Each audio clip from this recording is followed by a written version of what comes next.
श्री शिवाय नमस्तुभ्यम। आप सभी का दिन शुभ और मंगलमय हो और भगवान भोलेनाथ की कृपा आप सभी भक्तजनों पर सदा बनी रहे। आज सुनिए सावन मास महात्म्य का अध्याय 3। भगवान महादेव देवी पार्वती जी से कहते हैं, देवी अपने इस आदि स्वरूप को मैंने योग बल से जाना है और स्वयं ही इसका निरूपण किया है। ये सोमनाथ पूर्वान काल में ऋग्वेद में स्थित होते हैं, मध्याह्न में यजुर्वेद के भीतर इनकी स्थिति होती है, अपराह्न काल में साम वेद में और संध्या के समय अथर्व वेद में ये विराजमान होते हैं। मैं अंधकार से परे सूर्य के समान प्रकाशमान इस अंतर्यामी महापुरुष सोमेश्वर को जानता हूँ। इनको ही जानकर मनुष्य कभी मृत्यु को नहीं प्राप्त होता, अर्थात वह मुक्त हो जाता है। मनुष्यों की मुक्ति के लिए दूसरा कोई मार्ग नहीं है। हे पार्वती, इस प्रकार महामहिमाशाली सोमनाथ के महात्म्य का दिग्दर्शन मात्र कराया है। श्री सूत जी कहते हैं, हे महर्षियों, महादेवी पार्वती ने इस प्रकार प्रभास की महिमा सुनकर पुनः भगवान शंकर से पूछा, देव देव जगन्नाथ, भक्तों पर अनुग्रह करने वाले, संपूर्ण ज्ञान से संपन्न सुरेश्वर, आपको नमस्कार है। प्रभु, इस दिव्य लिंग का सोमेश्वर नाम किस समय हुआ? तब महादेव जी ने कहा, पूर्व काल में मैं ही स्पर्श लिंग स्वरूप से विद्यमान था। उस समय कोई भी मनुष्य यहाँ मुझे नहीं जानता था। जब प्रलय के बाद महाकल्प का प्रारंभ होता है और ब्रह्मा का भी लय होकर नूतन ब्रह्मा की सृष्टि होती है, उस समय मेरे इस दिव्य लिंग का नाम भी बदलकर दूसरा हो जाता है। अब तक 6 ब्रह्मा बदल गए हैं और अब ये 7वें ब्रह्मा चल रहे हैं। इस समय जो प्रजापति ब्रह्मा है, इनका नाम शतानंद है। देवेश्वरी, ये ब्रह्मा जब 8 वर्ष के हुए तब से लेकर मेरे इस लिंग का नाम सोमनाथ प्रसिद्ध हुआ है। बीते हुए कल्पों में जो पहले ब्रह्मा थे, उनका नाम विरिंची था। उनके समय में इन सोमनाथ का नाम मृत्युंजय था। इसके बाद दूसरे कल्प में जो दूसरे ब्रह्मा हुए, वे पद्मभू नाम से विख्यात हुए। देवी, उनके समय में मेरे इस लिंग का नाम कालाग्नि रुद्र हुआ। तीसरे ब्रह्मा की प्रसिद्धि स्वयंभू नाम से हुई है। उस समय सोमनाथ का नाम अमृतेश था। चौथे ब्रह्मा परमेष्ठी नाम से विख्यात हुए। उस समय उनका नाम अनामय था। 5वें ब्रह्मा सूर्यज्येष्ठ नाम से विख्यात हुए। उस समय सोमेश्वर देव का नाम कृतिवास था। 6ठे ब्रह्मा का नाम हेमगर्भ था। उनके समय में सोमनाथ का नाम भैरवनाथ रखा गया था। ये जो 7वें ब्रह्मा हैं, शतानंद कहलाते हैं। इस समय मेरे इस लिंग का नाम सोमनाथ प्रसिद्ध हुआ है। इसके बाद आगामी कल्प में 8वें ब्रह्मा चतुर्मुख नाम से विख्यात होंगे। उस समय सोमेश्वर देव का नाम प्राणनाथ होगा। इस तरह जो जो ब्रह्मा बीत जाते हैं और प्रलय के बाद पुनः जो नए ब्रह्मा उत्पन्न होते हैं, उनकी 8 वर्ष की आयु होने तक सोमेश्वर देव का एक नाम रहता है। उसके बाद वह बदल जाता है। इस प्रकार संक्षेप में मैंने तुम्हें सोमनाथ के नाम बताए हैं। देवी पार्वती बोली, देव देवेश्वर, मनुष्यों के ऊपर दया करने के लिए मैं भी आपके साथ बार बार प्रकट हुई हूँ। उस समय मेरे कौन कौन से नाम हुए हैं, यह भी बताइए। महादेव जी ने कहा, आदि कल्प में तुम्हारा नाम जगन माता था, दूसरे में जगत द्योनी, तीसरे में शांभवी, चौथे में विश्व रूपिणी, 5वें में नंदिनी, 6ठे में गणाम्बिका तथा 7वें में तुम्हारा नाम विभूति हुआ है। इसी प्रकार 8वें में सुभ्रू, 9वें में आनंदा, 10वें में वामलोचना, 11वें में वरारोहा, 12वें में सुमंगला, 13वें में महामाया, 14वें में अनंता, 15वें में भूत माता, 16वें में उत्तमा तथा 17वें कल्प में तुम्हारा नाम पितृकल्पा प्रसिद्ध हुआ है। इसके बाद तुम दक्ष कन्या सती के नाम से प्रसिद्ध हुई। उस समय दक्ष द्वारा अपमानित होने से तुमने अपना शरीर त्याग दिया। इसके बाद वराह कल्प आने पर पुनः हिमवान ने तुम्हारी आराधना करके तुम्हें पुत्री रूप में प्राप्त किया। उसके बाद अत्यंत दुष्कर एवं अद्भुत तपस्या करके तुमने मुझे पति रूप में पाया और पार्वती नाम से प्रसिद्ध हुई। सुमुखी, जब तक इस कल्प का अंत होगा तब तक मैं तुम्हारे साथ कैलाश पर्वत पर क्रीड़ा करूंगा।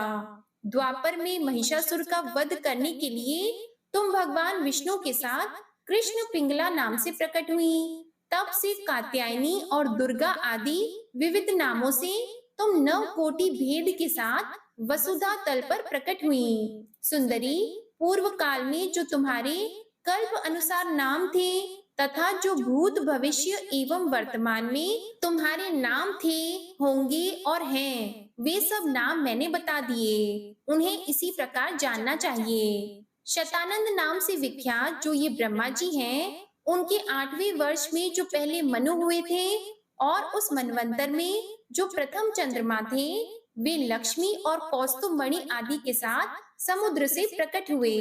उन्होंने काल भैरव नाम से इस सोमेश्वर लिंग की आराधना की और बड़ी भारी तपस्या में संलग्न होकर 14 युग व्यतीत किए। सुंदरी, उनकी वह अद्भुत तपस्या देखकर मैं बहुत प्रसन्न हुआ और बोला, चंद्रदेव वर मांगो शुभे। तब उन्होंने अपनी भक्ति भाव से मुझे संतुष्ट करके कहा, प्रभु, ये ब्रह्मा जी जब तक रहें तब तक आपका नाम सोमनाथ के रूप में प्रसिद्ध हो। मनवंतर समाप्त होने पर जो कोई भी दूसरे चंद्रमा हो, उन सबके ये सोमनाथ जी कुल देवता हो। तब मैं तथास्तु कहकर पुनः उस शिवलिंग में ही लीन हो गया। यह मैंने सोमनाथ के गुणों को संक्षेप से सूचित किया है। समुद्र के रत्नों की भांति सोमेश्वर के गुणों का विस्तार अचिंत्य है। उनकी महिमा का चिंतन भक्तों की बुद्धि को बढ़ाने वाला है। मद मोहित मूढ़ मानव उनके स्वरूप को नहीं देख पाते। देवी पार्वती ने पूछा, भगवान, जिस तेजोमय लिंग का ऐसा महात्म्य है, उसकी इस प्रभा क्षेत्र में कहाँ स्थिति है? तब महादेव जी कहने लगे, देवी सुनो, वज्रनी नदी के पूर्व न्यम कुमती नदी पर 4 योजन चौड़ा और 5 योजन लंबा मेरा गर्भगृह है। इसको मैं कभी नहीं छोड़ता। पश्चिम दिशा में समुद्र के समीप कृतस्मर के आगे 100 धनुष की दूरी पर मेरा महाप्रभावशाली स्वयंभू लिंग स्थित है। उसमें साक्षात परमेश्वर भगवान शंकर रूप में मैं निवास करता हूँ। इसी के बीच में सोमेश्वर के समीप चारों ओर 14 भागों में 200 धनुष की गोलाकार कर्णिका है, जो मुझे बहुत प्रिय है। उसमें जो प्राणी निवास करते हैं, वे सब पातकों से शुद्ध होकर मेरे लोक में जाते हैं। जो मनुष्य सैकड़ों विघ्नों से घिरकर या बंद कर भी प्रतिज्ञा पूर्वक जीवन भर इस क्षेत्र में निवास करता है, वह उस परम धाम में जाता है जहाँ जाकर कोई भी शोक नहीं करता।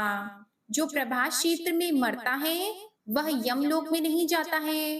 भयंकर कली काल का आगमन जानकर मैंने यहाँ रक्षा के लिए विघ्नराज गणेश जी को स्थापित किया है। ब्रह्मघाती, पातकी, ब्राह्मण द्वेषी, शिव भक्तों की निंदा करने वाले, कृतघ्न, शठ, लोक शत्रु, गुरुद्रोही, तीर्थों और मंदिरों के लिए कंटक रूप तथा पाप परायण निंदित मनुष्य यदि इस क्षेत्र में प्राण त्याग करते हैं, तो वे 10,000 दिव्य वर्षों तक दासी पुत्र होते हैं। उसके बाद ब्रह्मा राक्षस होते हैं। इसके बाद हीन योनि अर्थात पक्षियों की योनि में जन्म लेते हैं। अतः पूर्ण प्रयत्न करके वहां कभी पाप न करें। अन्य अन्य स्थानों का पाप इस क्षेत्र में नष्ट होता है, परंतु यहाँ का किया हुआ पाप पिशाच योनि एवं नरक में डालने वाला होता है। जो मनुष्य अपने मन को एकाग्र एवं संयत रखकर इंद्रियों को वश में करके मेरा ध्यान करते हुए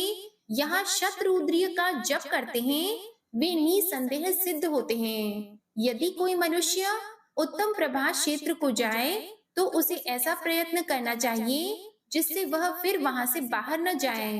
भूलोक में जो लिंग है, उन सब में सोमनाथ मुझे विशेष प्रिय है।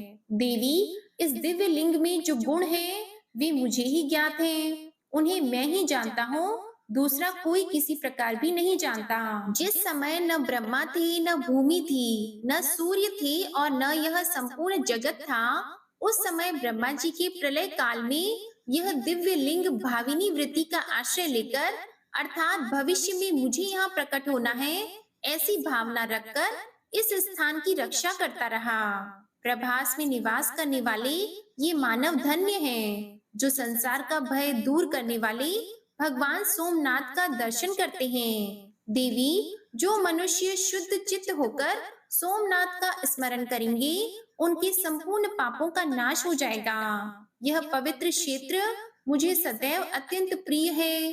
पार्वती, देव, मनुष्य आदि सब लोग तभी तक संसार में भ्रमण करते हैं जब तक कि मेरे स्वरूप भूत सोमनाथ को नहीं प्राप्त होते।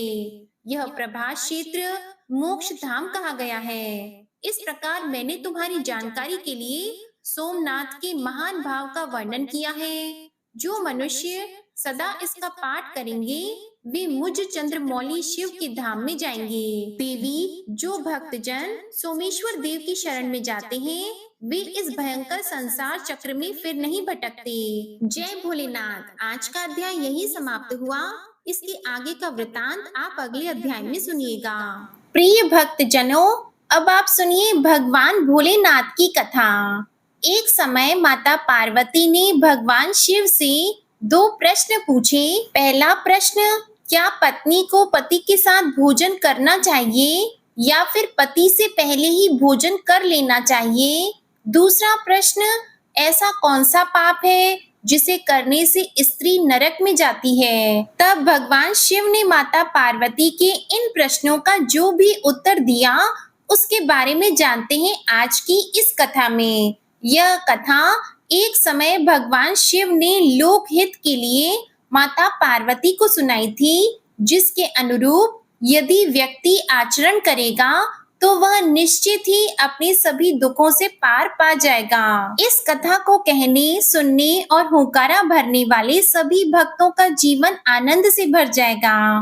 प्रिय भक्तजनों, इससे पहले कि कथा का शुभारंभ करें, आप सभी से अनुरोध है, अगर आपने हमारे चैनल को अभी तक सब्सक्राइब नहीं किया हो तो सब्सक्राइब जरूर कर लीजिएगा, ताकि इसी तरह की दुर्लभ कथाएं आप हमारे चैनल पर हर समय सुन सकें। एक समय की बात है, माता पार्वती ने भगवान शिव से पूछा, स्वामी, मेरे मन में इस समय 2 प्रश्न उठ रहे हैं। कृपा करके आप मेरे इन दोनों प्रश्नों का उत्तर देकर मुझे संतुष्ट कर दीजिए। तब महादेव ने कहा, कहो देवी, आपके मन में ऐसे कौन से प्रश्न उठ रहे हैं? तब माता पार्वती ने कहा, हे स्वामी, मेरा पहला प्रश्न है कि क्या पत्नी को पति के साथ भोजन करना चाहिए या फिर पति से पहले ही भोजन कर लेना चाहिए? क्या ऐसा करना उचित होता है? शास्त्र इस विषय में क्या कहते हैं? प्रभु, मेरा दूसरा प्रश्न है, ऐसा कौन सा पाप है जिसे करने से स्त्री नरक को जाती है? कृपया आप मेरे इन दोनों प्रश्नों का उत्तर देकर मुझे संतुष्ट कीजिए। तब भगवान शिव देवी पार्वती से कहते हैं, हे देवी, आज आपने समस्त मानव जाति के कल्याण के लिए बहुत ही उचित महत्वपूर्ण प्रश्न किए हैं। मैं आपके इन दोनों प्रश्नों का उत्तर एक बहुत ही प्राचीन और पवित्र कथा के माध्यम से दूंगा, जिसे सुनने से समस्त स्त्रियों और पुरुषों का कल्याण होगा और वे इस प्रकार का पाप अपने जीवन में कभी नहीं करेंगे। तब माता पार्वती भगवान शिव से कहती हैं, हे स्वामी, आप मुझे वह पवित्र कथा सुनाना आरंभ कीजिए। फिर भगवान शिव माता पार्वती को वह पवित्र और दुर्लभ कथा सुनाना आरंभ करते हैं। भगवान शिव कहते हैं, देवी, प्राचीन समय की बात है, अयोध्या नगरी में राजा इक्ष्वाकु राज्य करते थे। वे बहुत बड़े धर्मात्मा थे। उनका विवाह काशी नरेश की पुत्री सुदेवा के साथ हुआ था। सुदेवा बहुत ही गुणवान, चरित्रवान और पतिव्रता स्त्री थी। महाराज इक्ष्वाकु ने अपने जीवन में अनेकों यज्ञ तथा पुण्य के काम किए थे। उनकी नगरी के पास ही एक घना वन था। उस वन में एक जंगली भैंसा अपनी पत्नी और अपने बच्चों के साथ रहा करता था। उस वन में उस जंगली भैंसे का इतना आतंक था कि सभी लोग उससे डरते थे। उस भैंसे के डर से लोग उस वन के रास्ते में ही जाने से डरा करते थे। फिर जब यह बात एक बार राजा इक्ष्वाकु को पता चली, तो उन्होंने उस जंगली भैंसे का शिकार करने का सोचा। फिर एक दिन महाराज इक्ष्वाकु अपनी पत्नी सुदेवा और कुछ सैनिकों को साथ लेकर उस वन में शिकार करने के लिए चले गए। राजा इक्ष्वाकु बहुत ही पराक्रमी राजा थे। उन्होंने कई बार राक्षसों तथा शेरों का वध किया था, इसलिए वे उस भयंकर भैंसे से नगर वासियों की रक्षा करने के लिए वन में उस भैंसे का शिकार करने के लिए आ गए। जब उस भयंकर आकार वाले भैंसे ने महाराज इक्ष्वाकु को वन की तरफ आते देखा, तब वह भैंसा अपनी पत्नी से कहने लगा, हे प्रिये, देखो, यह अयोध्या नगरी के चक्रवर्ती सम्राट इक्ष्वाकु हैं और यह इस वन में मेरा शिकार करने के लिए आ रहे हैं। उनके साथ ही बहुत से सैनिक और हथियार हैं और इसमें बिल्कुल भी संदेह नहीं कि वे मुझ पर ही प्रहार करेंगे। महाराज तो बड़े पुण्यात्मा हैं, यह राजाओं के भी राजा हैं, सारा विश्व इनके अधीन है। हे प्रिये, मैं तुम सबकी रक्षा करने के लिए अपना पराक्रम दिखाता हुआ महाराज के साथ युद्ध करूंगा। अगर युद्ध में मैंने इन सबको पराजित कर दिया, तो तीनों लोकों में मेरा यश फैल जाएगा, और अगर मैं उनके हाथों मारा गया, तो मुझे इस भैंसे की योनि से मुक्ति मिल जाएगी और मैं बैकुंठ लोक को चला जाऊंगा। मेरे पिछले जन्म के पाप के कारण ही मुझे भैंसे का जन्म प्राप्त हुआ है। हे प्रिये, तुम मेरा मोह छोड़कर अपने पुत्रों को लेकर दूसरे वन में चली जाओ। अब समय आ गया है कि मैं अपने पूर्व जन्म के पापों से मुक्त हो जाऊं। जब महाराज के नुकीले बाण मेरे शरीर को घायल कर देंगे, तो एक एक बाण से मेरे पूर्व जन्म के सभी पाप भी नष्ट हो जाएंगे। भैंसे की बात सुनकर उसकी पत्नी कहने लगी, हे प्रिये, हमारे बच्चे आपके पराक्रम के कारण ही इस वन में निर्भय होकर विचला करते हैं। आपके ही कारण इनको शेर, भालू आदि जंगली जानवरों से भी कोई भय नहीं है, क्योंकि आप ही हमारी रक्षा करते हैं और आपके इस भयानक रूप को देखकर ही कोई भी शिकारी हमारा शिकार करने के लिए इस वन में आने की गलती नहीं कर सकता। फिर अगर आपकी मृत्यु हो जाएगी, तब मेरी और हमारे पुत्रों की रक्षा कौन करेगा? आपके बिना तो हम असहाय हो जाएंगे। पति के बिना मेरा क्या होगा? उत्तम स्वर्ण के गहने वस्त्र पहनकर भी कोई भी स्त्री पति के बिना शोभा नहीं पाती है। पति से ही स्त्री को सौंदर्य और शोभा की प्राप्ति होती है।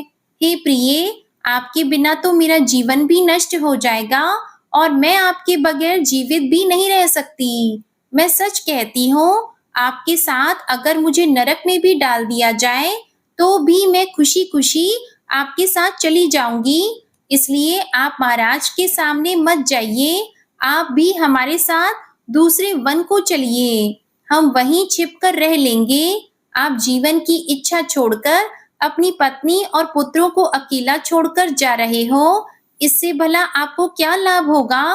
फिर वह भैंसा कहने लगा, हे प्रिये, तुम वीरों के धर्म को नहीं जानती, इसलिए ऐसा कह रही हो। यदि शत्रु वीरों को युद्ध के लिए निमंत्रण देता है, तो वीर पुरुष को कायरों की तरह ऐसे छिपकर कभी नहीं भागना चाहिए। ऐसे पुरुष को कई युगों के लिए कुंभीपाक नरक में डाल दिया जाता है।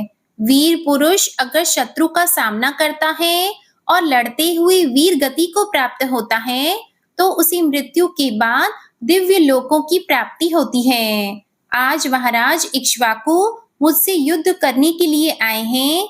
वे हमारे अतिथि हैं और अतिथि का कभी भी अनादर नहीं करना चाहिए। अतिथि का अनादर साक्षात भगवान का अपमान होता है, इसलिए उनके साथ युद्ध करना इस समय मेरा कर्तव्य है। तब भैंसे की पत्नी फिर से कहने लगी, हे प्रिये, ठीक है, यदि आप महाराज के साथ युद्ध करना चाहते हैं, तो मैं भी आपके साथ रहकर आपकी रक्षा करूंगी। इतना कहकर उस भैंसे की पत्नी ने अपने पुत्रों को बुलाकर कहा, हे पुत्रों, आज युद्ध भूमि में महाराज इक्ष्वाकु आए हैं और उनसे युद्ध करने के लिए तुम्हारे पिताजी जा रहे हैं और उनके साथ मैं भी जा रही हूँ, इसलिए तुम भी दूसरे वन में जाकर छुप जाओ।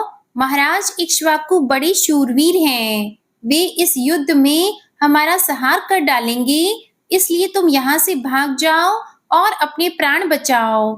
फिर उस भैंसे के छोटे-छोटे बच्चे कहने लगे, माता, जो पुत्र अपने माता-पिता को संकट में छोड़कर भाग जाते हैं, वे महापापी होते हैं, उन्हें घोर नरक में डाला जाता है। इसलिए हे माते, हम लोग आपको छोड़कर कहीं नहीं जाएंगे। फिर वह भैंसा, उसकी पत्नी और उसके बच्चे सभी मिलकर महाराज इक्ष्वाकु से युद्ध करने के लिए तैयार हो जाते हैं और युद्ध भूमि की ओर निकल पड़ते हैं। सभी छोटे-छोटे बच्चे अपने माता-पिता की चारों ओर से रक्षा करने लगते हैं। उधर महाराज इक्ष्वाकु अपनी सेना के साथ उसी जगह पर आ जाते हैं और अपने सामने खड़े भैंसों के झुंड को देखकर बड़े-बड़े शूरवीर योद्धाओं को भैंसों का शिकार करने के लिए आगे भेज देते हैं। वे सभी शूरवीर योद्धा हाथ में तलवार और भाले लेकर भैंसों पर आक्रमण करने लगते हैं। फिर उन भैंसों और सैनिकों के बीच भीषण युद्ध होता है। सभी एक दूसरे पर भीषण प्रहार करने लगते हैं। भैंसे अपने तीखे सींगों वाले और भालों से भैंसों को मारने लगते हैं। इस युद्ध में अनेकों भैंसे मारे गए, कितने ही घायल हो गए और महाराज के अनेकों सिपाही भी मारे गए।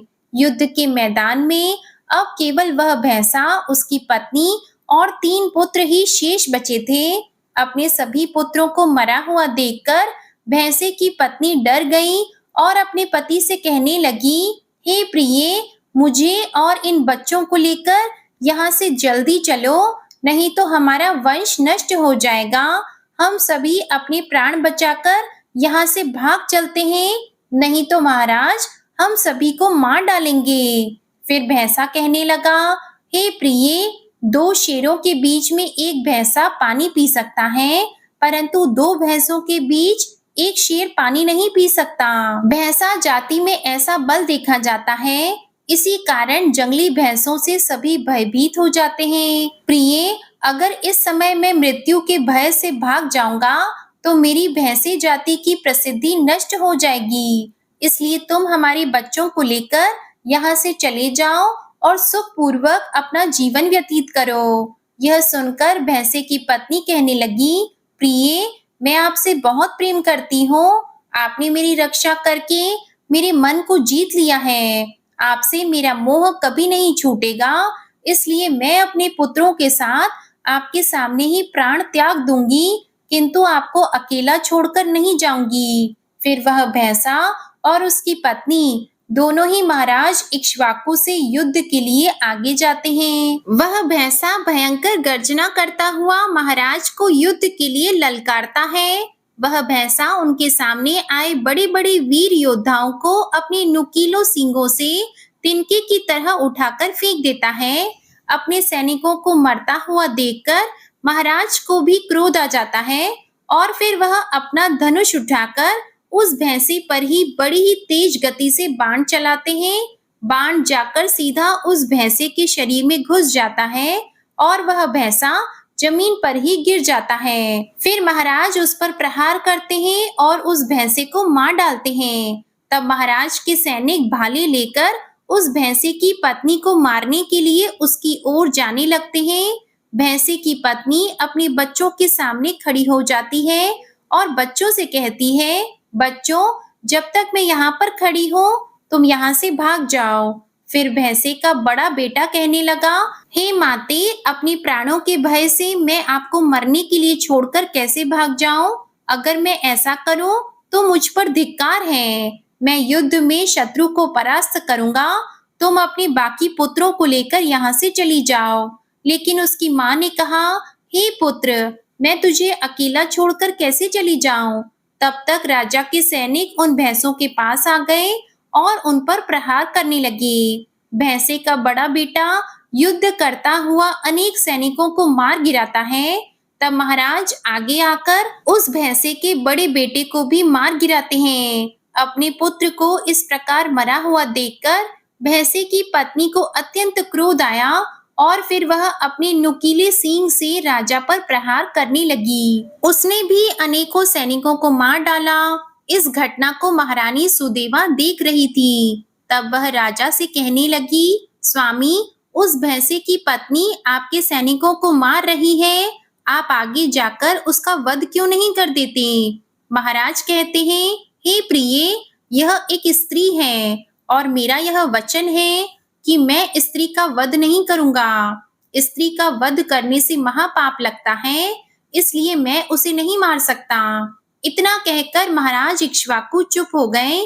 फिर महाराज की सेना में राघव नाम का एक सैनिक था। उसने उस भैंसे की पत्नी पर प्रहार कर दिया और उसे जमीन पर गिरा दिया। भैंसे की पत्नी मूर्छित होकर धरती पर गिर पड़ी और लंबी लंबी सांसें खींचने लगी। जब रानी सुदेवा ने उसे बेहोशी की अवस्था में देखा तो उन्हें उस पर बड़ी दया आई। उन्होंने ठंडा पानी लेकर उसके मुख में डाला, फिर उसके सारे शरीर पर डाल दिया, जिससे उसे होश आ गया। भैंसे की पत्नी ने रानी को उस पर ठंडा पानी डालते हुए देखा तो वह बहुत प्रसन्न हुई और मनुष्य की वाणी में बोलने लगी, हे रानी, आपने मुझ पर ठंडा पानी डालकर मुझे कष्ट से मुक्ति दिलाई है, तुम्हारा कल्याण हो। भैंसे की पत्नी के ऐसे वचन सुनकर रानी सुदेवा को बड़ा आश्चर्य हुआ और वह सोचने लगी कि यह तो आज मैंने बड़ी विचित्र बात देखी कि यह भैंसे की पत्नी तो मनुष्य की वाणी में मधुर और स्पष्ट बोल रही है। तब रानी ने भैंसे की पत्नी से कहा, हे भद्रे, तुम कौन हो और तुम्हारा व्यवहार इतना विचित्र है? तुम पशु होकर भी मनुष्य की तरह क्यों बोल रही हो? तो मुझे अपने पूर्व जन्म का वृतांत सुनाओ, किस कारण से तुम भैंसे की पत्नी बनी हो? फिर वह कहने लगी, हे रानी, मेरे पति ने पिछले जन्म में ब्राह्मणों का अपमान किया था, इस कारण से उन्हें भैंसे का जन्म प्राप्त हुआ है। अब मैं आपको अपने पूर्व जन्म की कहानी सुनाती हूँ। हे रानी, मध्य देश में काशी नाम का एक नगर था। उसमें देवदत्त नाम का एक ब्राह्मण रहा करता था। मैं उन्हीं देवदत्त ब्राह्मण की पुत्री थी और उन्होंने मेरा नाम कलावती रखा था। उस समय उस नगर में मेरी जितनी सुंदर स्त्री कोई और नहीं थी। अपने सौंदर्य और रूप के घमंड में मैं उन्मत्त हो गई थी और मेरी मुस्कान भी बड़ी मनोहर थी। जब मैं जवान हुई तो मेरा सुंदर रूप और जवानी देखकर मेरी माता को बड़ा भय लगने लगा। वह मेरे पिता से कहने लगी कि हमारी कन्या जवान हो चुकी है, उसका विवाह क्यों नहीं कर देते? इसे जल्दी ही किसी वर को सौंप दीजिए। तब ब्राह्मण ने कहा, हे प्रिय, मैं अपनी पुत्री का विवाह उस पुरुष के साथ करूंगा जो विवाह के बाद घर पर मेरे साथ ही रहा करेगा। कलावती मुझे बहुत प्रिय है। मैं अपनी पुत्री को अपनी आंखों से दूर नहीं होने देना चाहता। फिर एक दिन गंगाधर नाम का एक जवान ब्राह्मण हमारे द्वार पर आया। मेरे पिता उसके ज्ञान और सौंदर्य को देखकर बहुत प्रसन्न हुए और उसे मुझसे विवाह करने के लिए पूछ लिया। फिर मेरे पिता ने गंगाधर से मेरा विवाह करवा दिया और वह हमारे साथ हमारे घर पर ही रहने लगे। परंतु मैं तो अपने माता पिता के लाड़ प्यार में बिगड़ चुकी थी, अपना विवेक और शक्ति खो चुकी थी। मैंने अपने पति की कभी सेवा नहीं की, कभी उनके चरण स्पर्श नहीं किए। मैं सदा उन्हें क्रूर दृष्टि से देखती थी, उनका अपमान करती थी, उन्हें नाम लेकर पुकारती थी और उनके भोजन करने से पहले ही भोजन भी कर लेती थी। मैं अपनी मर्जी से इधर उधर घूमती थी और बात बात पर अपने पति का अपमान करती थी। मैंने उनके साथ कभी सहवास भी नहीं किया, उन्हें मेरे शरीर को कभी हाथ भी नहीं लगाने दिया। गंगाधर बहुत ही शांत स्वभाव के थे। उन्होंने मुझे बहुत दिनों तक सहन किया। फिर एक दिन वे अत्यंत दुखी होकर मुझे छोड़कर चले गए और मेरे पति के जाते ही फिर मेरे पिता बहुत दुखी होकर मेरी माता से कहने लगे, हे प्रिय, हमारे दामाद हमारी बेटी को छोड़कर चले गए। यह हमारी बेटी ही पापिन है। दामाद तो विद्वान थे। मैं नहीं जानता था कि हमारी पुत्र कलावती दुष्ट और कुलनाशिनी होगी। फिर मेरी माँ ने भी कहा स्वामी, हमारी पुत्री तो आपके ही लाड़ प्यार से बिगड़ गई है। इसे सही राह पर लाने के लिए अब आपको ही कुछ करना होगा। पिता के घर में रहने वाली कन्या दुराचारी बन जाती है, इसलिए कन्या को कभी घर पर नहीं रखना चाहिए। उसे समय रहते उसके पति के पास ही रखना चाहिए। आप इसका त्याग करके अब इसे इसके पति के पास भेज दीजिए। इस प्रकार से माता के वचन सुनकर मेरे पिता बहुत क्रोधित हुए और मुझसे कहने लगे, अरे पापिनी, हमारे कुल में कलंक लगाने वाली दुराचारिणी, तेरे ही कारण से गंगाधर हम सबको छोड़कर चले गए। इसलिए तेरा पति जहाँ भी है, तू भी वहीं पर चली जा, या फिर तुझे जो जगह अच्छी लगे तू वहां पर चली जा। फिर मैं अपने घर को छोड़कर चली गई। बाहर जाने पर लोग मुझे पापिनी, उल्टा, दुराचारिणी कहकर पुकारा करते थे। इसलिए मैं अपने पति को ढूंढती हुई जंगल से गुजर रही थी। मुझे जोर से प्यास लगने लगी। फिर थोड़ी आगे चली तो मुझे कुटिया दिखाई दी। वहां जाकर मैंने पीने के लिए पानी मांगा। उस कुटिया में रहने वाली मेनका नाम की एक स्त्री ने मुझे देखकर अपने पति से कहा, हे स्वामी, द्वार पर एक स्त्री पानी मांग रही है। फिर मेनका का पति वही गंगाधर था जिन्होंने मेरा त्याग किया था। मुझे देखकर उन्होंने मुझे पहचान लिया और अपनी पत्नी से कहने लगे, हे प्रिय, यह मेरी पहली पत्नी कलावती है, जो मुझे बहुत प्रिय थी। इसलिए तुम इसका आदर सत्कार करो और इसे अपने घर में स्थान दो। तब मेनका अपने पति की आज्ञा का पालन करती हुई मुझे घर के अंदर बुलाकर ले गई और मुझे पानी पिलाया। फिर उसी क्षण अचानक हृदयघात से मेरी मृत्यु हो गई और यमदूत उठाकर मुझे यमपुरी ले गए। वहां पर चित्रगुप्त ने मेरा लेखा जोखा देखा और यमदूतों से कहा, हे दूतों, इस पापिन स्त्री ने अपने पति का बहुत अपमान किया है।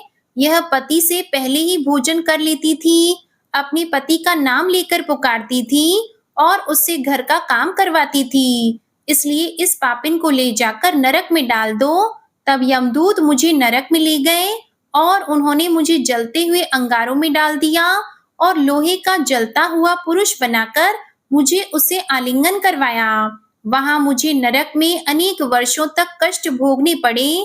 फिर नरक की सजा भुगतने के बाद यमराज ने मुझे भैंसे के जन्म में डाल दिया। फिर वह भैंस बोली, हे रानी, इस प्रकार से मैंने आपको अपने पूर्व जन्म का सारा वृतांत सुना दिया। कृपया अब मुझे इस जन्म से मुक्ति दिला दो। आपने आपके पति की बहुत सेवा की है, इसलिए मुझे आपका थोड़ा सा पुण्य प्रदान कर दो। तब रानी सुदेवा महाराज से कहने लगी, हे स्वामी, अब मैं क्या करूं? आप जो आज्ञा देंगे मैं वही करूंगी। महाराज रानी से कहने लगे, हे प्रिय, यह इस समय बहुत पीड़ा झेल रही है, तुम अपने पुण्य से इसका उद्धार कर दो। तब महाराज की आज्ञा लेकर रानी ने उस भैंस से कहा, हे पुत्री, मैं अपने 2 वर्ष का पुण्य तुम्हें प्रदान करती हूँ। रानी के इतना कहते ही उस भैंस के प्राण निकल गए और उसके शरीर से एक दिव्य स्त्री प्रकट हुई। फिर वह राजा और रानी को प्रणाम करके वैकुंठ लोक को चली गई। भगवान शिव कथा कहते हुए देवी पार्वती से कहते हैं, हे देवी, इस प्रकार से मैंने तुम्हें यह महान कथा सुनाई है। तुम्हारे सभी प्रश्नों के उत्तर भी तुम्हें मिल गए होंगे। माता पार्वती ने कहा, हे स्वामी, आपने मुझे बहुत ही पवित्र कथा सुनाई। इस कथा से मैं पूर्ण रूप से संतुष्ट हूँ और अब मुझे मेरे दोनों प्रश्नों के उत्तर भी मिल गए हैं। प्रिय भक्तजनों, प्रेम से बोलिए भगवान भोलेनाथ और माता पार्वती की जय। आप सभी को आज की कथा पसंद आई हो तो इस वीडियो को लाइक कीजिएगा, शेयर कीजिएगा, चैनल को सब्सक्राइब कीजिएगा और कमेंट में भगवान भोलेनाथ और माता पार्वती जी की जय जरूर लिखिएगा। इसी के साथ आज की शिव महापुराण की कथा भी आप हमारे चैनल पर जरूर सुनिएगा। जय भोलेनाथ।